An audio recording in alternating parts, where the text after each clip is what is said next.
Boa tarde a todos. Agradecer aqui ao ABDF, ao Dr. Gustavo Brigagão pela oportunidade. Me sinto muito honrado, assim como os demais membros da mesa. Sou auditor fiscal da Receita Estadual. Minha formação é em Economia, Direito, e tenho mestrado em Direito Tributário. Vamos tentar aqui fazer algumas colocações acerca da substituição tributária. E eu não posso deixar também de homenagear a palavra aqui em homenagem e carinho ao professor Ricardo e à sua família. Eu acho que o professor Humberto Ávila, no livro Teoria dos Princípios, resumiu bem o que a figura do professor Ricardo Lobo Torres, a importância dele, né? Definir como mestre no ser e no saber, exemplo de erudição, generosidade e humanidade. O professor Gustavo, o professor Paulo de Barros também fez menção ao professor Ricardo. Então, quem teve o prazer de conhecê-lo sabe da importância dele no direito tributário, da figura humana extraordinária que ele foi. Então, aqui ficam minhas palavras aqui em homenagem ao professor Ricardo Lobo Torres e toda a sua família. Eu tenho o prazer de trabalhar com a filha dele, Silvia Faber, que também, se o olhar é a janela da alma, o olhar da Silvia é igual ao olhar do professor Ricardo. E eu acho que a humildade dele intelectual era, assim, de qualquer coisa de extraordinária. E vamos lá para o nosso tema, substituição tributária. Eu acho que a solução tem que partir aqui dos senhores, né? O ICMS, assim como a substituição tributária, foi sugerida pelos próprios contribuintes. Então, eu acho que cabe aqui aos senhores tentarem e buscarem uma solução para o ICMS e para a substituição tributária do ICMS, que tomou o grau de complexidade que todos aqui conhecem, que operam na área do direito tributário, e vamos tentar achar caminhos, achar soluções para simplificar essa carga tributária, como falou o governador, falou o secretário de Fazenda, Luiz Cláudio, que acho que é o mais carioca dos paulistas atualmente, fascinado pela cidade, com uma vontade de trabalhar, de alterar a legislação, de simplificar a legislação. Acho que o Rio está num momento muito bom com o novo governador e com essa vontade de trabalhar do secretário Luiz e de toda a equipe dele. E eu acho que os senhores são membros dessa união aqui de levar o nosso Estado a um lugar mais que ele merece, sair dessa crise fiscal sem precedentes, do Rio de Janeiro e todos os demais. Tá bom? Então, vamos lá. Eu me sinto muito honrado aqui de participar da mesa aqui com o doutor Tássio, o doutor Nilson, o doutor Walter, o doutor Luciano. E vamos lá ao nosso painel. O primeiro palestrante é o doutor Walter Lobato. O currículo dele: professor de Direito Tributário da Faculdade de Direito Milton Campos, coordenador adjunto do curso de especialização em Direito Tributário da Faculdade de Direito Milton Campos, presidente da Associação Brasileira de Direito Tributário, presidente do Conselho de Assuntos Tributários da Federação de Comércio de Bens, Serviços e Turismo do Estado de Minas Gerais, membro efetivo do Instituto de Advogados de Minas Gerais, tem artigos publicados em livros, revistas especializadas em direito tributário e é palestrante em congressos nacionais e internacionais. Dr. Walter, por favor. Deixa eu só marcar aqui. Boa tarde a todos. Queria cumprimentar todos os presentes, cumprimentar a mesa de amigos na figura do presidente. Quero agradecer imensamente e parabenizar a BDF por esse congresso, dizer que, para mim, é uma honra enorme estar aqui. Nós, antes do painel, fizemos um sorteio, quem seria o primeiro a falar, e eu fui sorteado. Então, eu vou mudar um pouco do que eu tinha programado para levantar alguns pontos polêmicos sobre esse assunto, para que depois nossos colegas também possam complementar, já dizendo que vou requerer, mesmo com o tempo curto, a réplica em eventual manifestação. Exatamente pelo tempo curto e porque hoje já foi pedido que nós possamos sugerir soluções, a primeira solução que eu daria à substituição tributária era acabar com ela, tendo em vista a confusão que ela foi feita, que ela virou em nosso país, né? Esse é um instituto que nasceu, de fato, para que fosse usado eventualmente em setores que tivesse uma dificuldade de fiscalização muito grande, mas é incrível o fenômeno da substituição tributária, porque ele se tornou um instituto próprio, como se ele fosse um próprio fato gerador, tivesse a sua própria base de cálculo, como se ele tivesse ganho vida própria. E, na verdade, se nós voltarmos à origem, que não o farei por conta do tempo, veremos que o Instituto da Substituição Tributária era meramente um instrumento de praticidade para que se pudesse ter mais eficiência na arrecadação. O que esse instituto virou? Esse instituto virou uma forma de arrecadação dos estados própria. Tanto isso é verdade que a substituição tributária foi uma forma dos estados arrecadarem daquelas empresas que estavam no Simples, né? A substituição tributária virou um instrumento para que os estados não sofressem as reduções de carga tributária das empresas do Simples. Esse é um primeiro ponto importante. Por que importante? Primeiro, porque se desrespeitou a origem e a finalidade do Instituto. E segundo, porque hoje a gente tem uma realidade posta. Não dá para acabar com a substituição tributária, porque nós teríamos mais problemas de equilíbrio fiscal nos estados. Mas ele é um instituto que precisa ser repensado. Uma segunda premissa importante, antes de eu abordar os pontos, é de que a substituição tributária, no primeiro julgamento do Supremo, quando ele disse que não se restituiria o valor, ou que se restituiria o valor do fato gerador presumido não ocorrido, mas que quando ocorresse o fato gerador e a base de cálculo real fosse menor do que a base presumida, não se restituiria, porque ali havia a ocorrência do fato gerador em definitivo. Anos e anos depois, né, e um fenômeno interessante, porque todo mundo que milita na área tributária dizia: o Supremo vai mudar de opinião a qualquer momento, o Supremo vai mudar a qualquer momento. E demorou ele a formalizar aquilo que todos nós da área sabíamos que ele iria mudar de opinião. Então, anos depois, o Supremo vem e diz: não, este fato gerador presumido não é definitivo e, portanto, se a base de cálculo praticada real for menor que a base de cálculo presumido, o contribuinte tem direito à restituição.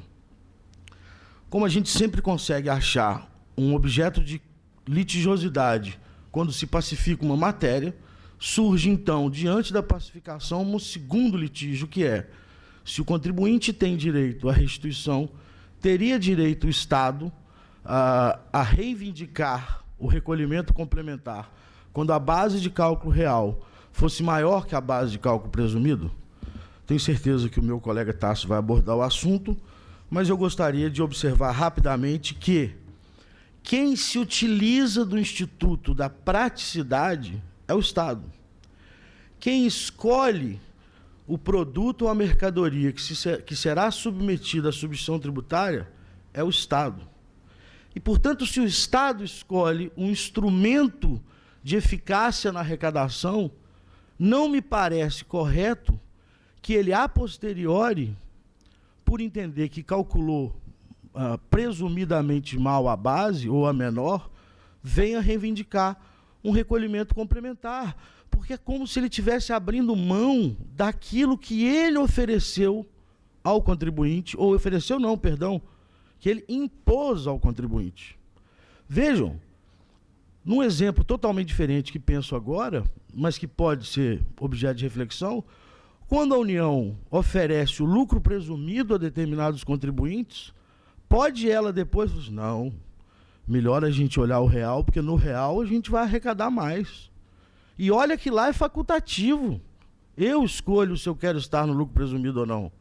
Na substituição tributária, há uma imposição. Pode o município avaliar os imóveis num patamar menor do que a avaliação real, por uma questão de praticidade, para tornar a lei exequível, e depois dizer: pensando bem, acho que essa casa vale mais do que eu presumi. Não pode. Porque ao se estabelecer o Instituto da Substituição Tributária, ao impor esse instituto, ele impôs um critério jurídico. Basta olharmos para o artigo 146 do próprio CTN. Então, ele não pode impor uma conduta e depois rever essa conduta por conta de um fato futuro, ao meu sentir. Então, esse é um primeiro ponto que me parece muito importante. Bom, pediram para eu falar também do convênio 142, e eu listei aqui os principais pontos que estão nesse convênio.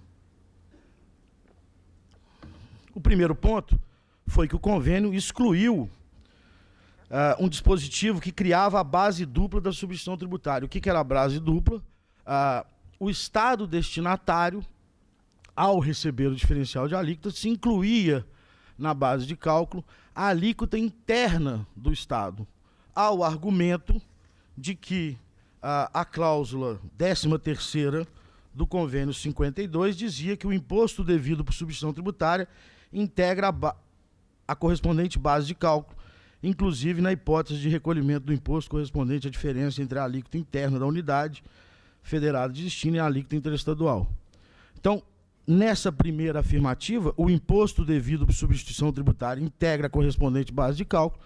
Os estados, muitos deles por decreto, como aconteceu em Goiás e em Minas Gerais, impunham uma nova base de cálculo no recolhimento do DIFAL quando da chegada no estado destinatário. Vejam, senhores, que um convênio e, posteriormente, um decreto determinam a base de cálculo de uma operação interestadual.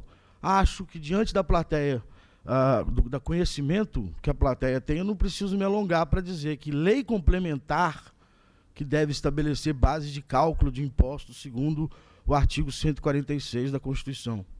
Mais do que isso, se não quer me dar a lei complementar do artigo 46, dá pelo menos uma leizinha estadual, né?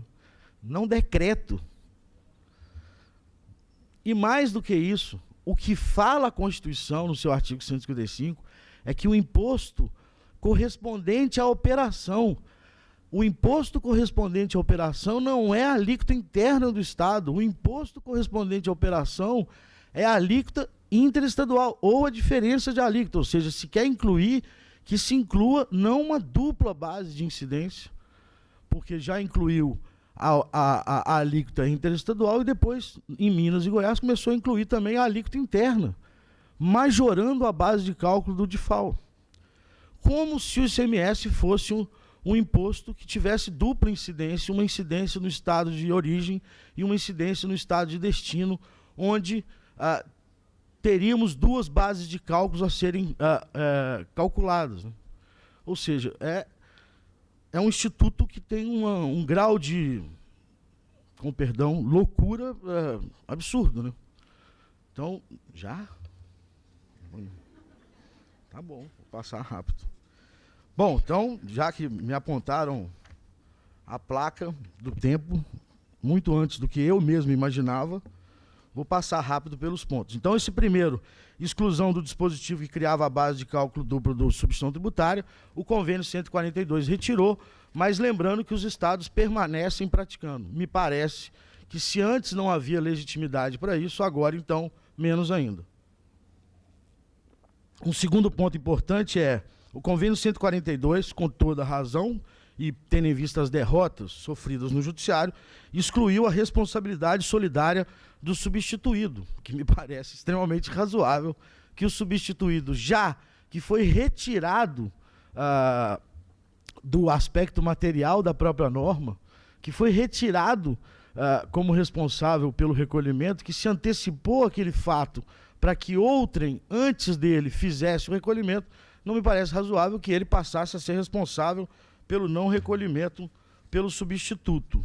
Isso é a cláusula 8ª que alterou a redação do convênio 52 e retirou essa responsabilidade. De novo, os estados ainda não alteraram as legislações estaduais para essa exclusão. Uma questão que o convênio 142 retirou do convênio 52 e que me parece extremamente relevante, mas os estados continuam praticando, há uma vedação, ou havia uma vedação, para que os contribuintes não pudessem compensar um eventual saldo credor do seu ICMS próprio com o valor que ele tinha a recolher de substituição tributária. O convênio 142 retira essa vedação, mas os estados permanecem praticando. eu acho que um grande passo nosso seria permitir, eventualmente, essa compensação. O que é o saldo credor? O saldo credor é uma anomalia de um tributo plurifásico não cumulativo. E, portanto, os estados deveriam auxiliar as empresas a dar vazão a esse saldo credor, permitindo a compensação da substituição tributária. Eu tenho casos de varejistas em Minas Gerais, são casos dramáticos, que eles têm um saldo credor enorme, que jamais vão conseguir compensar esse saldo credor, e recolhem valores absurdamente altos de substituição tributária. E aqui eu levanto mais um aspecto da substituição tributária. Como ela pode ser feita entre estados, ao invés dela, voltando à premissa da origem, ser um instituto que dê eficiência à arrecadação, ela espanta o contribuinte. Ou seja, na medida em que 2 estados fazem o protocolo da substituição tributária para determinados produtos, o contribuinte foge para um outro estado, onde não há substituição tributária daqueles produtos.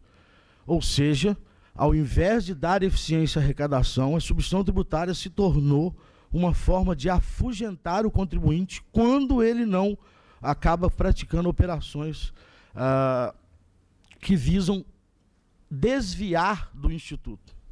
Ou seja, a premissa estabelecida pelo Instituto não mais está valendo. Um outro aspecto que me parece importante, e eu me coloco aqui como último e como positivo, o Convênio 142 trouxe uma forma de participação maior das entidades representativas na construção da MVA.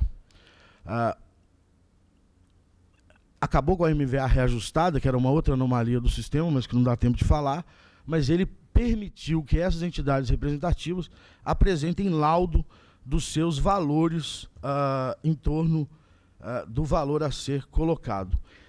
Tem alguns pontos a mais, como a anterioridade, como o artigo 66, mas eu tenho certeza que eles serão abordados no painel. O que eu gostaria muito de enfatizar é: não há uma condenação à substituição tributária, que é um instituto que me parece que em determinados setores é importante para dar eficiência à arrecadação. Agora, há uma condenação veemente ao que foi feito com a substituição tributária, que virou um instrumento para arrecadar mais do que o sistema permitiria que ele arrecadasse. Esta presunção absoluta, esta forma de legislar sem lei complementar, a não uniformidade dos produtos submetidos à substituição tributária no território nacional, que é uma primeira proposta. Eu acho que, uma vez submetida à substituição, deveria ser para o território brasileiro inteiro e não entre estados. E mais do que isso, essa nova tentativa dos estados de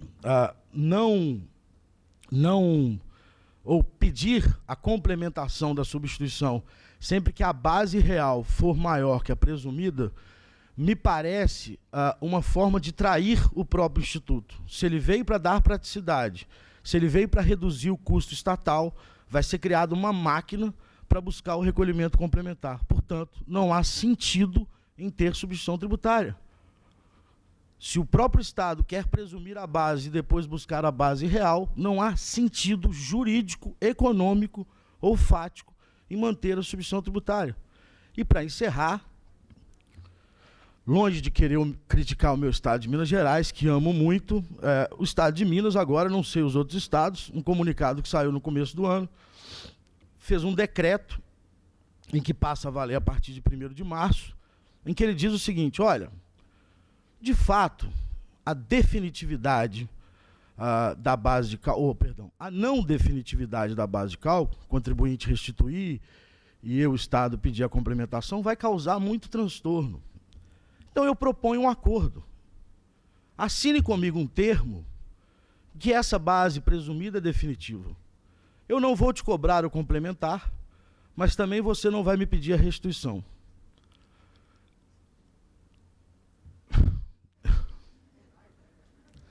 Não, isso começou a valer dia 1º de março em Minas Gerais.